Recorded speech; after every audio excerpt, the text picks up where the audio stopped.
Hola. Hace muchos años, entre 1825 y 1883, vivió un judío llamado Alfred Edersheim. Él nació en Austria, estudió en Viena en las mejores universidades. Después de un tiempo encontró a Jesucristo como su Salvador. Él tenía los estudios suficientes para poder escudriñar en el Antiguo Testamento de una forma que no todo el mundo lo podía hacer. En sus libros, él describió que había 456 referencias en el Antiguo Testamento sobre el Señor Jesucristo, sobre su nacimiento, sobre su ministerio en la tierra, sobre su muerte, su resurrección y además sobre su segunda venida y el milenio y la eternidad. El día de hoy estaremos hablando sobre algunas profecías del Señor Jesucristo en relación a su nacimiento. Y esto nos va a ayudar a descubrir la gran dificultad que había para que en un solo hombre pudiera cumplirse todas estas predicciones. Estamos hablando de más de 300 profecías en la vida de Jesús. En el siglo pasado, en 1944, el profesor Peter Stoner, de una universidad en California, en Santa Bárbara, él escribió un libro donde una de las ramas de las matemáticas, llamada las probabilidades, él sacó qué probabilidad habría de que se cumplieran 8 profecías en un solo hombre. Así es que tomó 8 profecías sobre el Señor Jesús e hizo los cálculos matemáticos de probabilidad y además invitó a algunos de sus estudiantes a participar. Todos sus trabajos fueron supervisados por una asociación científica. Y al final concluyeron la gran dificultad que era que tan solo 8 profecías se cumplieran en una sola persona. Y profecías que fueron dadas muchos años antes de la llegada de Jesús.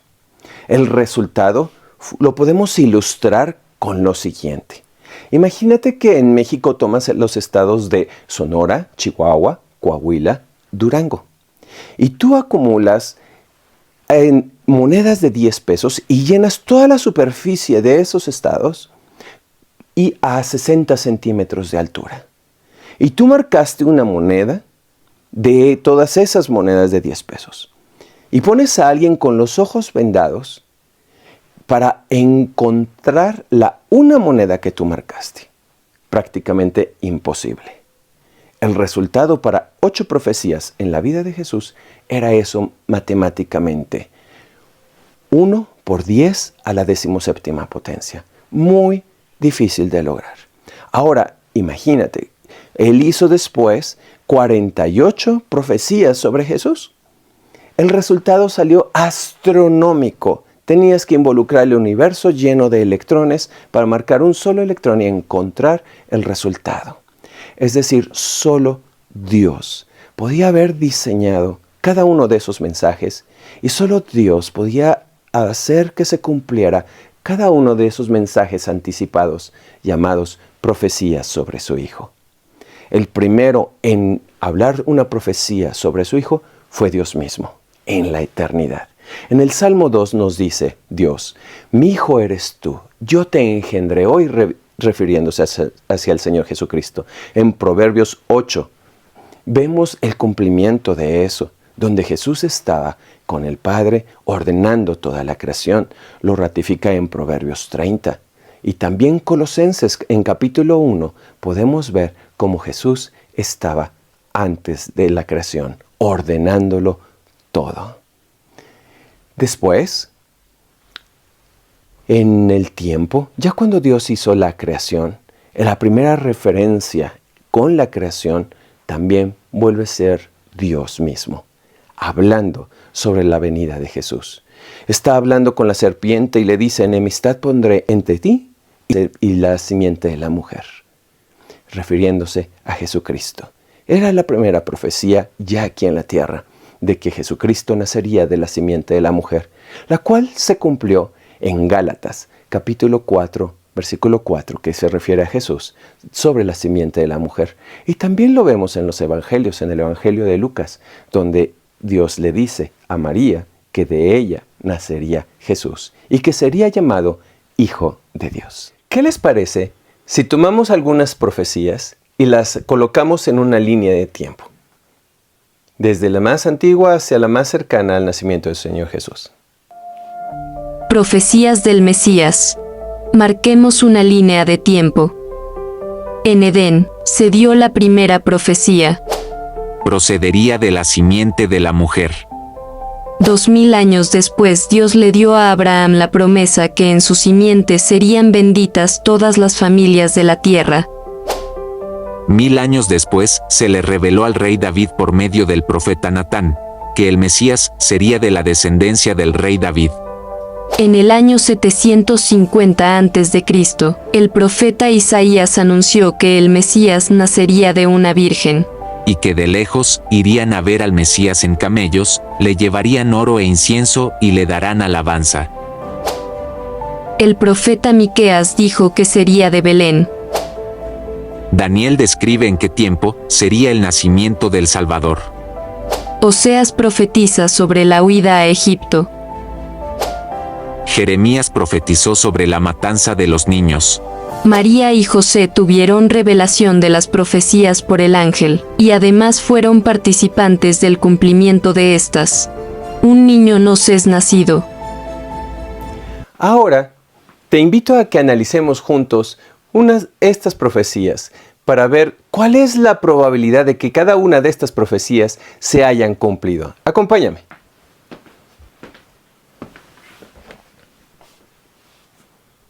De las profecías que hemos seleccionado para esta ocasión, tomemos la primera, en Génesis 22:18, donde Dios le dice a Abraham: en tu simiente serán benditas todas las gentes de la tierra, por cuanto obedeciste a mi voz. Esta promesa y esta profecía, Dios se la dio a Abraham repetidas veces. Se cumplió en Gálatas, donde dice en capítulo 3, versículo 16, que de la simiente de Abraham serían benditas todas las naciones, y esa simiente es Cristo. Era la primera vez que Dios estaba poniendo el Cristo en Abraham, y de ahí viajaría a través de la humanidad. Pero ¿qué probabilidad había que se cumpliera esto? Bien, era muy difícil, porque si tú recuerdas, Abraham tenía 100 años, Sara 90, cuando ellos tuvieron a Isaac. ¿Por qué Dios esperó hasta ese tiempo? Sara era estéril, no podía tener hijos, y Abraham había llegado a su tiempo de vejez, donde ya tampoco era fértil. Dios quería que viera a todo mundo que esta promesa dependía de él, no de los demás ni de su capacidad. Si recuerdas, Sara intentó redimir la situación y tratar de poner la capacidad de fertilidad de su sierva para que ahí se cumpliera la promesa de Dios. Y Dios dijo: no, ese no es mi plan. Yo tengo mi plan y sé cómo lo voy a cumplir. Y se esperó hasta que la probabilidad fuera 0 en la intervención del ser humano, la incapacidad del ser humano para cumplir las promesas de Dios. Pero sin embargo, nada es imposible para Dios. Y el hijo de la promesa, Isaac, nació a través del cual viajaría la semilla de Jesús, la humana, y la del Cristo, la semilla divina. Juntas esas dos semillas viajarían hasta unirse en el vientre de María para cuando naciera Jesús el Cristo. Ahora vayamos a ver la segunda profecía que hemos escogido para nuestro estudio el día de hoy. De Abraham, la semilla siguió viajando a Isaac, a Jacob, a Judá, y así siguió. Ahora veamos la segunda profecía que hemos escogido, y esa es en relación al rey David. En el segundo libro de Samuel, el rey David quiere construir el templo en Jerusalén. Y entonces llama al profeta Natán y le dice: Natán, quiero construir el templo, ve y consulta a Dios. Entonces Dios le dice: ciertamente David no va a construir el templo, pero ve y dile que de su simiente vendrá mi hijo, vendrá el Mesías, el rey de Israel, y que su trono sería eterno. Ahora, ¿qué probabilidad habría que esto sucediera de David? Si tú recuerdas, David había tenido varias esposas y había tenido varios hijos. Entonces, ¿cómo es que esto iba a suceder? De Abraham hasta David, la simiente del Cristo y de Jesús, la parte humana, habían viajado juntas. Pero ahora en David se iban a separar estas dos simientes. Una iba a ir a través de Salomón, la simiente del Cristo, como está relatado en Mateo capítulo 1. Ahí vemos la genealogía de Jesucristo descendiendo por medio del rey David. Y esa es la genealogía real y la genealogía del Cristo. Pero en el Evangelio de Lucas vemos que a través de su hijo Natán corre la semilla humana hasta llegar al cumplimiento del nacimiento de Jesús. Y las dos semillas se unen en María. Entonces, ¿qué probabilidad habría de que una persona naciera por esas dos líneas de la rama de la genealogía de David? Prácticamente cero. Entonces, Dios nuevamente utilizó ese plan. ¿Para qué? Para que vieran que el ser humano no puede hacer cumplir el plan de Dios y que no era una obra humana el nacimiento de Jesús, sino que era el plan que Dios tenía desde la humanidad, porque vio que tú y yo estábamos perdidos y que tú y yo habíamos pecado y necesitábamos un Redentor, y que esa obra de redención vendría desde el corazón de Dios, su plan para salvarte a ti y a mí. ¿Qué otra cosa lo hizo difícil? Si tú ves en Mateo capítulo 1, vas a ver toda la descendencia del rey David. Y vas a ver que algunos de los reyes de Israel fueron tan malvados que a sus propios hijos los asesinaron. ¿Cuál era el plan del enemigo de Dios y de nuestra alma? Acabar con la semilla de Jesucristo, impedir que llegara a nacimiento. Uno de esos reyes malvados fue Manasés, que ofrecía a un dios que él adoraba, a un ídolo, a sus hijos vivos, los quemaba en sacrificio a ese dios. Y milagrosamente Dios guardó a su hijo, en el cual estaba la simiente del Cristo. Entonces, la probabilidad de que se cumpliera esta profecía por esfuerzo humano era cero. Ahora, continuemos con la siguiente profecía que hemos escogido para nuestro estudio. La escribió el profeta Isaías, donde dice que la Virgen concebiría y pariría un hijo. En esa época era algo muy castigado el que una mujer quedara embarazada fuera del matrimonio, ya fuera que fornicara o que adulterara. En la anatomía humana, para que una mujer produce un óvulo y ese óvulo quede fecundado, necesita los espermatozoides, es decir, a fuerzas la simiente del hombre y la simiente de la mujer necesitan unirse dentro de ella para que haya una concepción y un nuevo bebé. En esa época, cuando a María se le aparece el ángel y le dice: bendita tú entre las mujeres y has hallado favor delante de Dios, María se sorprendió sobre el saludo que le estaba dando el ángel y le dice: ¿y esto por qué el saludo? Dice: has sido una mujer temerosa de Dios y Dios te ha escogido entre todas las vírgenes de Israel para enviar a través de ti a su Hijo Jesucristo, el cual será descendiente de David, será rey en Israel y será el Hijo de Dios. Y María valientemente le dijo: he aquí la sierva del Señor, hágase conforme a su voluntad. ¿Por qué valientemente?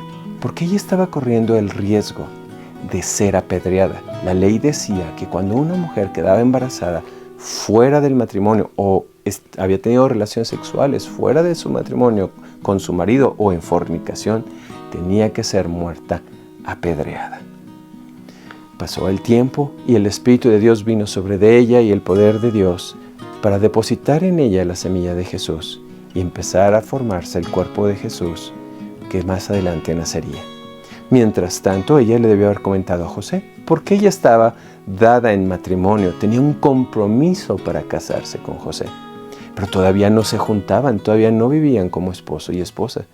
Entonces José, dudando, dice: esto no está bien, no lo comprendo. Y José era un hombre justo. Entonces, por no arriesgar la vida de María, la quiso dejar secretamente. En Israel había otra ley, que era la ley de los celos, en número 5, donde si un hombre tenía celos de su mujer, de que ella hubiera podido estar con otro hombre, se llevaba al templo ante los sacerdotes y tomaban del agua que se usaba para ministrar en el templo y tomaban polvo del piso y lo ponían en el agua, lo mezclaban y la mujer lo tomaba. Y si era una mujer que había pecado, había cometido este mal, entonces era maldecida y quedaba estéril, no podía tener hijos. Y vemos que en los 3 evangelios de Mateo, Marcos y Juan se registra sobre los hijos de María y de José y sus hermanos. Inclusive nos da los nombres de Jacobo, José, Judas y las hermanas de Jesús. Así es que María fue muy valiente al decirle que sí a Dios. ¿Y cuál era la probabilidad de que en esa época una mujer quedara embarazada sin haber tenido una relación con un hombre? 0. Nuevamente Dios estaba diciendo, el único que puede cumplir todo este plan soy yo. Y si tú te fijas, las profecías fueron dadas miles de años o cientos de años antes del nacimiento de Jesús. Aquí en esta profecía de Isaías, nos ubicamos 750 años antes del nacimiento de nuestro Señor Jesucristo. Ahora tomemos la siguiente profecía. Esta profecía fue escrita por el profeta Miqueas. De la misma época en la que la escribió Isaías, 750 años antes del nacimiento de nuestro Señor Jesucristo. Y vamos a ver que también la probabilidad de que esto ocurriera era muy baja. Esta profecía nos da el lugar de su nacimiento, donde dice que el lugar de nacimiento de Jesucristo sería en Belén, el lugar de donde había nacido el rey David. Belén significa casa de pan. Jesús es el pan de vida que descendió del cielo para satisfacer tu hambre que tienes por Dios y también para satisfacer la necesidad de tu espíritu y de tu alma. Era la ciudad donde David nació, Belén, la casa de pan. Ahora, ¿en dónde se encontraba ubicado Belén? Belén estaba en el sur del país. ¿Y dónde estaban viviendo José y María? Estaban viviendo en el norte, en Galilea, en la ciudad de Nazaret, o en el pueblito de Nazaret. Ahora, Dios había dicho que su hijo nacería en Belén. ¿Y cómo se iba a cumplir? Pues mira, Dios para cumplir sus propósitos puede mover todo, hasta los más grandes y poderosos, como en esa época. Movió al emperador romano para hacer un edicto y empadronar todo su imperio, Asia Menor, Grecia, Israel mismo. El método de empadronamiento de los israelitas es que tenían que ser empadronados de su casa, de su familia, de su tribu. Cuando el pueblo de Israel entró a la tierra prometida, fue repartida por tribus. Y en el área sur, en Judea, era el área de donde descendía el rey David. Y era el área donde estaba Belén y donde Dios dijo que ahí nacería su hijo en la casa de pan. Entonces no importa cuán difícil sea lo que se haya que cumplir y no importa quién tenga que intervenir, Dios está por encima de ello y mueve hasta la persona más poderosa que hay en este mundo, porque es una criatura y no puede resistir a los planes de Dios, como en este caso movió al emperador romano para que se cumpliera que el Hijo de Dios naciera en Belén. Entonces la probabilidad para que se cumpliera esta profecía en el tiempo exacto era muy baja. Cuando José y María viajaron hasta Belén desde el norte del país y llegaron a Belén, era el tiempo del nacimiento del Hijo de Dios, el tiempo esperado de nuestro Salvador. Como puedes ver, Dios nos ha dado gran cantidad de detalles muy precisos sobre el nacimiento de su Hijo Jesucristo. Y estos detalles nos los dio miles o cientos de años antes de que estos ocurrieran. Nos dijo que nacería de una virgen, es decir, quién sería su madre, que sería descendiente del rey David, que sería descendiente de Abraham, y nos dio el lugar de su nacimiento. Ahora nos está dando un detalle más, y esto lo vamos a encontrar en el profeta Daniel. El profeta Daniel, 500 años antes más o menos del nacimiento del Señor Jesucristo, él se encontraba cautivo en Babilonia. Ya habían pasado muchos años del cautiverio, se estaban acercando 70 años del cautiverio y era el tiempo que había sido profetizado por Jeremías de que serían libertados y regresarían a su patria. Estaban bajo los reinados de Nabucodonosor, Ciro, y entonces, para que esto se cumpliera también, la probabilidad era mínima, prácticamente nula. ¿Tú crees que un rey que había conquistado un país le iba a decir, bueno, ahora sí ya regrésense? Creo que no, ¿verdad? Tenía esclavos, tenía nueva servidumbre y eso fortalecía su poderío. Daniel, en el capítulo 9, versículo 25, escribe lo siguiente: sepa pues y entiendas que desde la salida de la palabra para restaurar y edificar a Jerusalén hasta el Mesías príncipe habrá 7 semanas y 62 semanas, y tornarás a edificar la plaza y el muro en tiempos angustiosos. ¿Qué nos está queriendo decir aquí? Estas 7 semanas más 62 semanas suman 69 semanas. Estas no son semanas de días. En Levítico 25 vemos que también hay semanas de años. Una semana es un grupo de 7. Entonces, 69 grupos de 7 años. Esto nos da un total de 483 años. ¿Desde cuándo nos dice? Desde que saliera el edicto o un decreto de un rey. ¿Para qué? Para restaurar Jerusalén y la ciudad y los muros. Cuando Nabucodonosor conquistó Israel y se llevó cautivos a las personas, destruyó todo. Destruyó los muros de la ciudad, destruyó el templo, quemaron casas, mataron gente y otros se los llevaron cautivos. Esa es la razón por la que Daniel se encontraba ahí en el imperio de Babilonia. Luego, aquí hay varias cosas que son muy sorprendentes para poder cumplir este edicto. ¿Qué pasó con el tiempo después con Nabucodonosor? El imperio de Babilonia fue conquistado por los persas.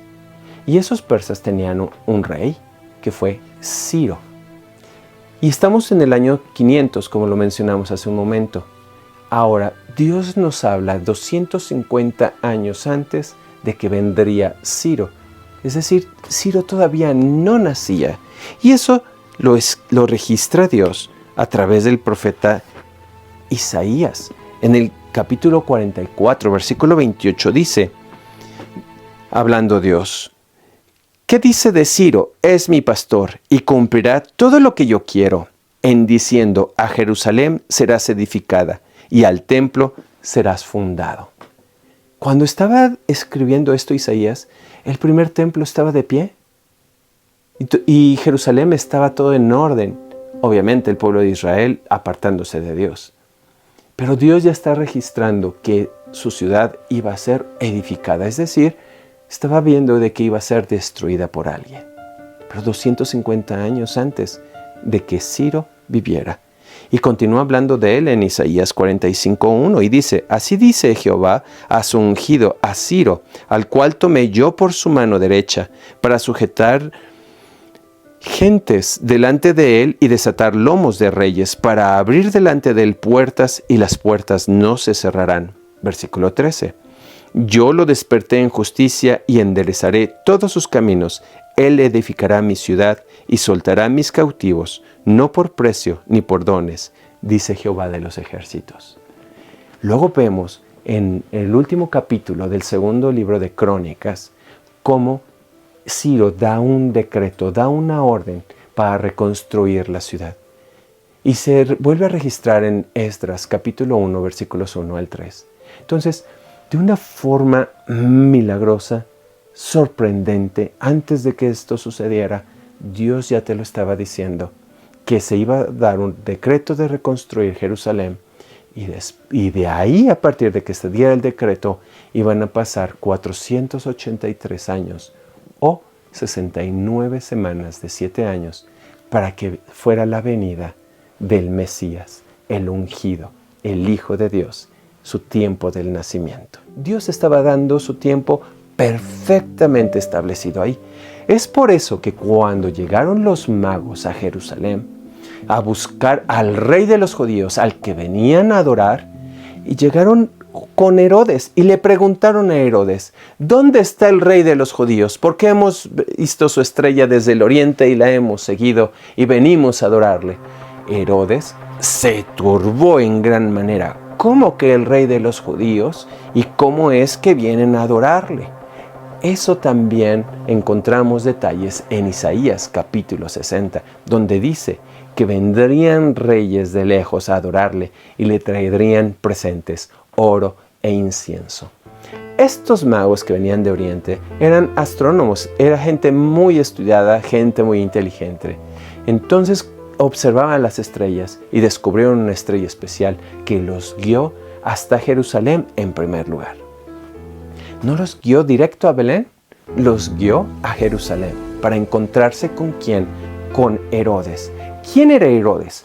Herodes era el que estaba gobernando ahí en Jerusalén y era un hombre sumamente cruel y sumamente malvado, tanto que el emperador Augusto César decía, más vale ser el puerco de Herodes que ser uno de sus hijos.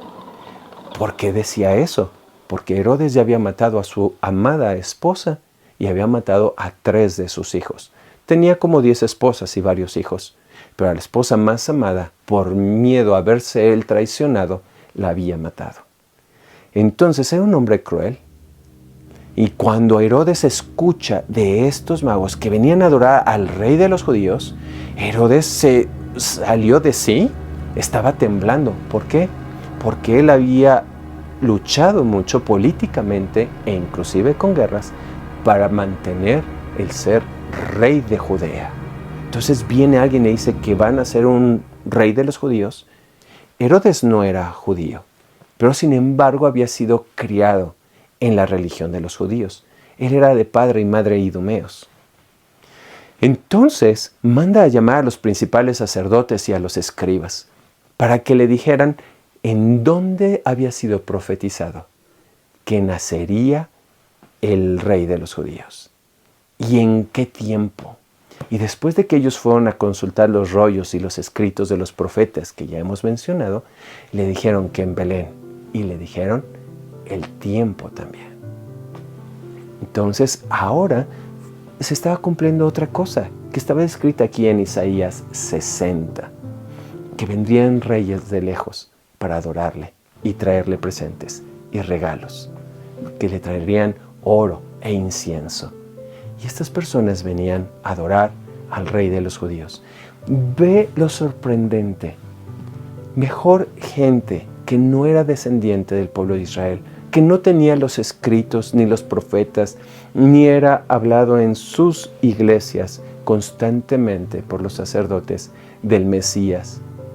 Estas personas, con la señal que Dios les dio, reconocieron que iba a pasar algo que todo el mundo debía estar esperando y toda la creación, el nacimiento del Hijo de Dios, el Redentor. Y al analizar estas cosas, vemos que la probabilidad de que un ser humano cumpliera todo esto con el detalle más minucioso es 0, imposible. Pero sin embargo, para Dios nada es imposible. Entonces, Herodes, cuando ya llegaron sus consejeros, le dijeron, pues en Belén. Entonces les dieron indicaciones dónde estaba Belén y fueron estos magos a adorar a Jesús, llevándole los presentes, como estaba descrito en Isaías 60. Herodes les había dicho, después de que adoren al niño, vienen y me avisan para yo también irles a adorar. ¿Y qué crees que sucedió? Dios en sueños les reveló y les dijo, no regresen con Herodes. Entonces se fueron por otro camino. Herodes, al verse burlado por los magos que no habían regresado con él, entonces se turbó y se enojó en gran manera y empezó a pensar y a decir, ¿hace cuánto dijeron que estaban viéndolo? ¿De qué edad tendría que ser el niño? Entonces comprendió que debía haber tenido 2 años a menos de tiempo de edad. Entonces empezó a hacer un plan y dijo, tengo que agarrar e ir a matar a ese niño porque yo tengo que seguir siendo el rey. Mientras tanto, en la noche, José estaba durmiendo y en sueños el Señor le dice, levántate, toma a la madre y toma al niño y huye a Egipto, como estaba profetizado por Oseas, que de Egipto llamaría a su hijo. Tuvo que huir para allá. ¿Por qué? Para salvarle la vida. Porque en momentos después, Herodes había mandado a soldados para hacer una masacre de niños. Mataron a todos los niños que estaban ahí en Belén de 2 años hacia recién nacidos, como estaba profetizado por Jeremías. Entonces, como ves, hasta aquí hemos visto 8 profecías que son imposibles de cumplir por un ser humano.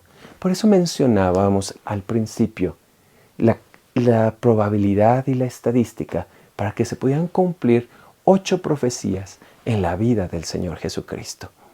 Aquí solo hemos tomado 8 sobre su nacimiento. Hay muchas profecías más que nos hablan del nacimiento de Jesús, pero solo hemos tomado 8 para poder encajar y poder ver y expandir nuestra mente al pensar la grandiosidad de Dios, que desde la eternidad Él trazó un plan y nos dejó las evidencias, un destello de luz a lo largo de los años que iba a alumbrar como una estrella específicamente el lugar del nacimiento de Jesucristo, el Hijo de Dios.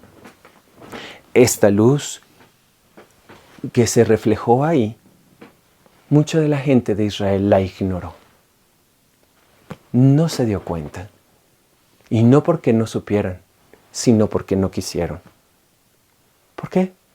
Dios tuvo que mandar su mensaje de que todo lo que Él había planeado desde la eternidad y que ya estaba llegando a cumplimiento, lo mandó a través de unos ángeles a unos pastores que estaban en los campos, guardando las vigilias de la noche sobre su ganado. Y ellos, al escuchar este mensaje angelical y las alabanzas que estaban dando los ángeles, porque había nacido el Redentor de la humanidad y el Salvador y el Hijo de Dios, ellos dejaron sus ganados y corrieron hacia Belén para contemplar con sus propios ojos lo que les había sido dicho por el ángel. Y los pastores se emocionaron, adoraron a Jesús ahí en el pesebre y salieron a avisarle a todos los que estaban ahí alrededor que había nacido el Mesías, el Hijo de Dios, que las profecías que estaban escritas en la Biblia se habían cumplido. Y la gente solo se maravilló. Dijo, ay, ¿será cierto lo que están diciendo los pastores? Pero ni uno corrió a contemplarlo por ellos mismos. Las profecías sobre Jesús, su vida y su obra hasta el día de hoy se siguen cumpliendo y siguen vigentes. Tú y yo tenemos escrito lo que Dios puso en su palabra, que tanto nos estamos alistando para que cuando Él venga por nosotros estemos listos y poder contemplar su gloria y darle la alabanza que Él merece. Yo te invito a que te alistes.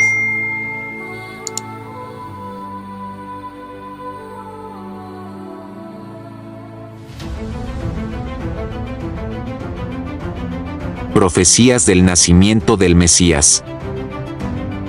Nacería de una virgen. Nacería en Belén.